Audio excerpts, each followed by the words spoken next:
Welcome to episode 73 of Terese Talk. I'm your host, Terese Main.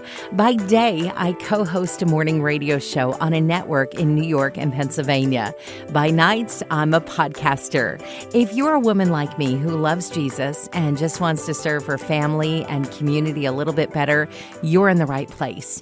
If you would, take a moment right now to click subscribe so you don't miss a single episode. Did you finish your spring cleaning? Okay, did you even start your spring cleaning? If you're living in a mess, you might have just accepted it the way that it is. Have you ever wondered if God cares how clean your house is?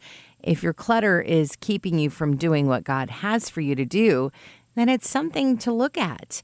In this episode, hear what the Bible says about clutter, the deeper issues it reveals, and some tips on helping to let it go. God is not a God of chaos. In fact, in 1 Corinthians 14:33, it says, He is not a God of disorder, but of peace. Some other versions of the Bible say He is not the author of confusion. See, we see evidence of this in creation. He made the sea creatures in day 5. If He had made them before He made the oceans in day 3, that would have been a disaster. And it all would have been a huge mess if He hadn't created light on the very first day.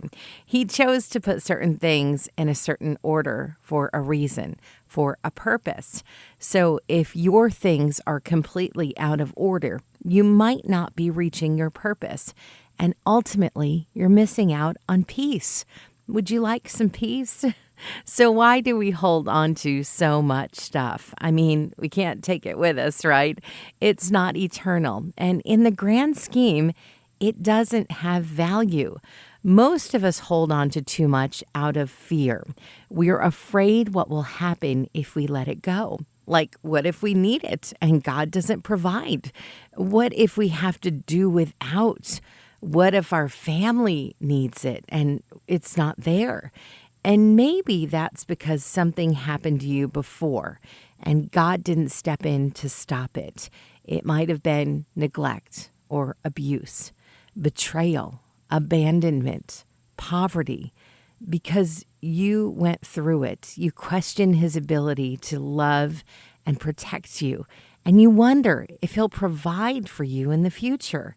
But just because you went through something doesn't mean God wasn't with you, that He wasn't and that He still isn't working for your good.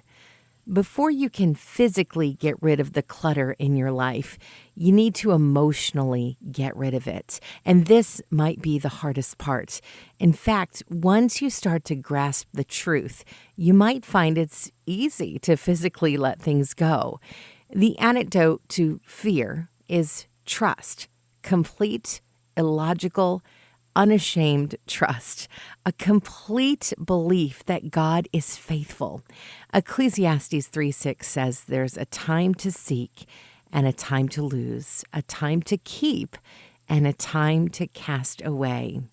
There was a time when the reason for your fear was very real, but it's in the past now. And so it's time to move through that, through both the feelings and through the stuff. Simplifying what's inside you will help you simplify what's around you, and vice versa.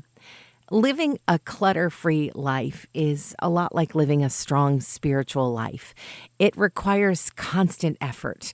Your family isn't going to stop bringing things into the house. They're not going to stop using the things that are already in your house. And in the same way, going to church once a week doesn't fill your spiritual cup for 7 days.